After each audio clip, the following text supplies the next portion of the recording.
4 बजे से और 6 बजे तक का जो समय है ये भजन के लिए बहुत लाभदायक है। इस समय अगर कोई निद्रा में रहता है तो ब्रह्मचर्य से हीन और कई तरह की मानसिक बीमारियां और शारीरिक अस्वस्थता ये आगे चलकर उसे घेर लेगी। मानसिक बीमारियां, कई तरह से मन डराने लगेगा, कई तरह से मन में ऐसे कुभावनाएं जागृत हो जाएंगी। इसलिए हमारे ब्रह्म ऋषियों ने आज्ञा की है कि 4 बजे से तो उठ ही जाना चाहिए और 4 से 6 के बीच में, मान लो आप 4 से 5 के बीच में सोए रहे तो आप 5 से 6 के बीच में उठ जाइए।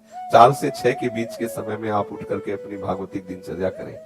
भागवतिक दिनचर्या में जैसे अपने लोग राधावल्लभी हैं तो प्रातः काल उठ करके अपने गुरुजनों का, रसिकों का सुमिरन करें, गुरु मंत्र का जप करें, फिर स्नान आदि करके श्री जी की मंगला, श्री जी को सुंदर पद सुनाना आदि, या अगर उस समय ऐसी भावना है तो 2 घंटे बैठ करके जप करें। मंगल बेला होती है प्रातः कालीन, उस समय शयन तो कभी नहीं करना चाहिए, किसी को भी नहीं करना चाहिए। वो अपने लिए परमार्थ और स्वार्थ दोनों की हानि करने वाला है। 4 से 6 के बीच में प्रायः सब वर्णन नहीं हुआ है कि ऐसे उठे, जल पिए, व्यायाम करे। प्रत्येक साधक को ब्रह्म मुहूर्त में उठना चाहिए।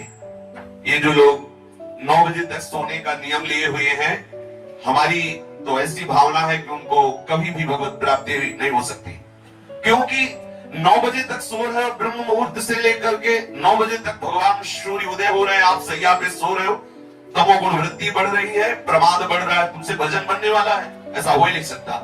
कैसे भगवत प्राप्ति होगी? अरे भगवत प्राप्ति वाले को कभी ब्रह्म मुहूर्त में नींद आ सकती, असंभव बात है। यदि वो रात्रि भर बैठकर भजन किया है तो भी ब्रह्म मुहूर्त में नहीं सोएगा, ये बाद में सो लेगा। ऐसे कितने साधक हैं जो रात्रि में भजन करते हैं। 1-2 बजे तक नाना प्रकार की विलासिता में समय काटिए और सुबह 10 बजे तक सोइए और अपने आप को साधक माने, असंभव बात, भगवत प्राप्ति असंभव।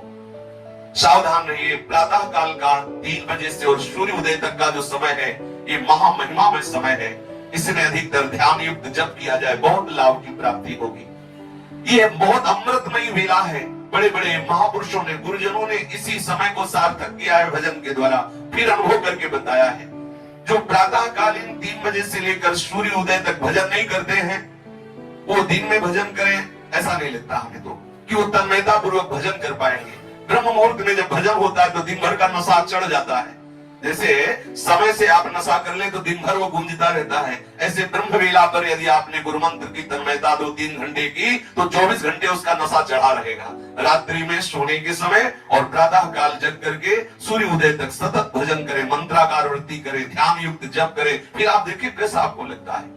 यदि आप बहुत ही शरीर स्वस्थ है और आपका अभ्यास बहुत कमजोर है तो भी सूर्य उदय होते होते आप उठ जाइए। सैया में लेटे हुए हैं, सूर्य उदय हो रहे हैं और आप साधक कहलाते हैं, बड़ी हंसी की बात है। बिल्कुल कदापि ऐसा ना, ये महापुरुषों के सिद्धांत बताए हुए हैं।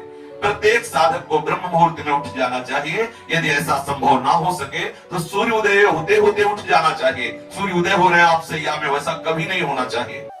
प्रातः कालीन जो भजन होता है वो बहुत रामबाण औषधि है। बार बार इसलिए कह रहे हैं कि आप बैठा लिए इस बात को। यदि हम बहुत जल्दी नहीं उठ सकते, 2 बजे नहीं उठ सकते, 3 बजे नहीं उठ सकते, तो 4 बजे सब उठ जाओ। जो बेचारे रात्रि में सर्विस करते हैं आदि आदि, तो प्रणाम है, भगवान कृपा करें उनका भी भजन बने। पर अपने लोगों को जिनको केवल भजन के लिए अवसर दे दिया प्रभु ने, कोई जिम्मेवारी नहीं, एकमात्र केवल भजन, तो आप तो ब्रह्म मुहूर्त में उठ जाए। आप ब्रह्म मुहूर्त में उठ करके श्री श्यामा श्याम के अनुराग रस में डूबने के लिए व्याकुल होकर भजन करें। नींद कैसे आ जाती है? नींद यही समझ में नहीं आता कि साधक भजन में बैठता है तो उसे नींद आ जाती, कैसे आ जाती है, कैसे आ जाती है? सोचो, हमारे प्रीतम हमसे मिले नहीं, हमें नींद सतावे, हमें आलस्य सतावे। आश्चर्य है, कैसे साधना हो रही, कैसी उपासना हो रही, बोले हमें नींद आ जाती है, हम सो जाते, कैसे नींद आ गई? अरे नींद के लिए लेटो की आ जाए तो नहीं आती है। कितने ऐसे महापुरुष हुए जिनकी जीवनी देखी, पढ़ी, उनका संग किया, ऐसे भी संत मिले। कुछ क्षण के लिए देखा, क्यों केवल शयन मुद्रा में आसन में बैठे हुए देखा। देखो, बिना तन्मयता के वस्तु का बोध नहीं होता, चाहे जितना प्रवचन कर लो, चाहे जितना प्रवचन सुन लो।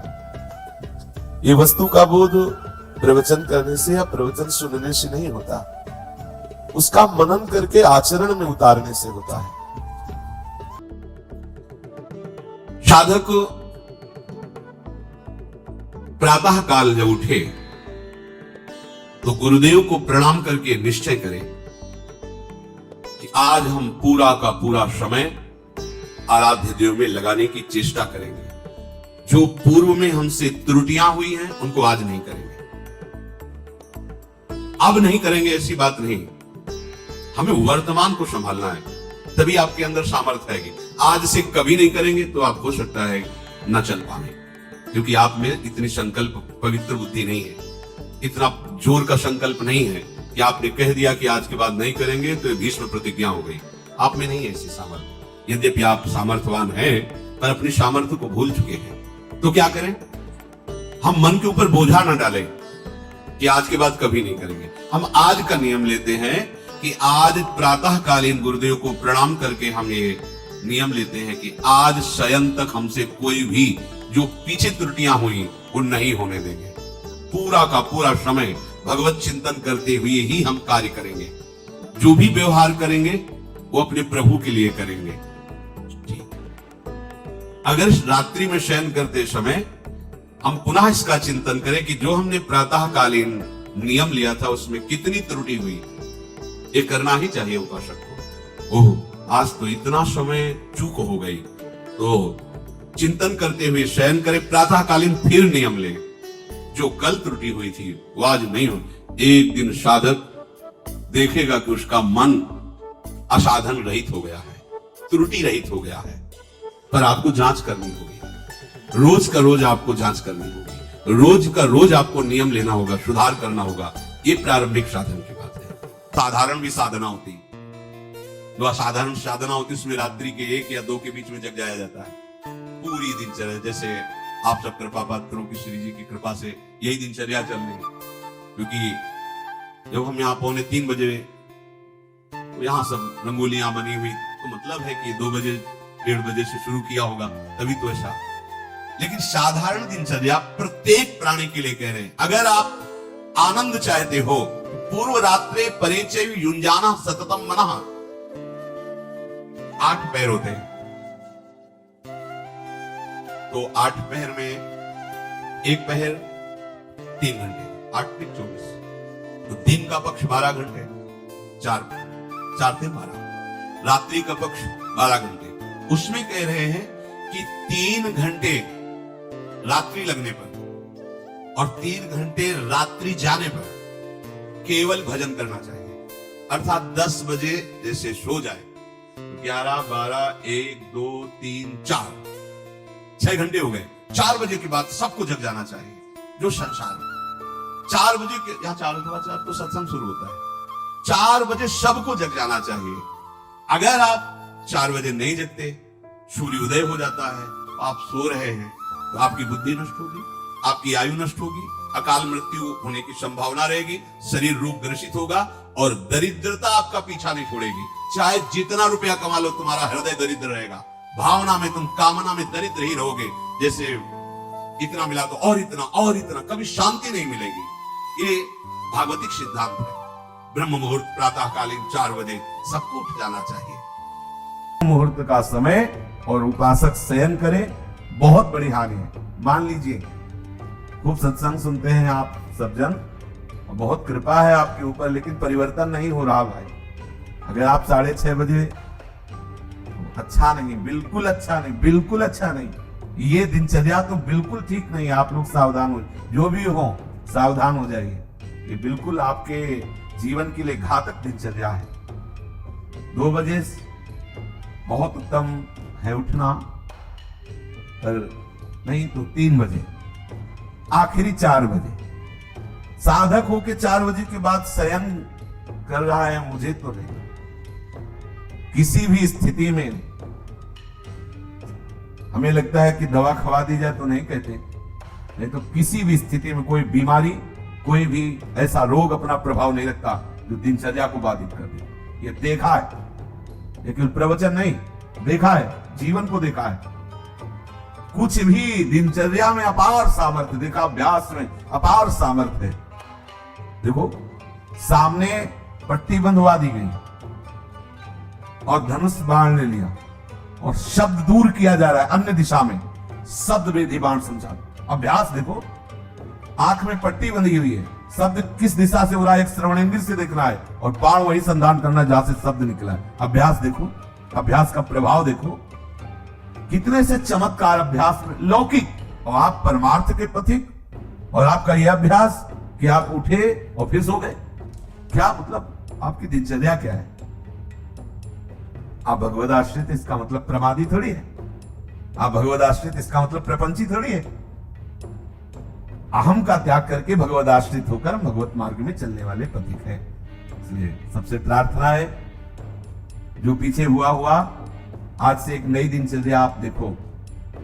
जो पूर्व की दिनचर्या ठीक है तो उसे लिखो, नहीं तो सुधार करके और स्वयं श्री जी के सामने वो दिनचर्या रखो। दिखाने की जरूरत नहीं है, बहुत बार देख लिए, बहुत बार रजिस्टरों में रखा हुआ है सब दिनचर्या। अभी आ जाएगा उठ के 2 बजे उठे, 3 बजे ये, 4 बजे वो, 5 हो सकता है जिस दिन लिखो उस दिन 2 बजे उठ जाओ, या आज उठे पक्का उठे, सत्य कह रहे हो 2 बजे लिख दिया। इससे काम नहीं चलना। आप अपने को खुद साक्षी करके प्रभु के सामने और नियमावली में बांधो।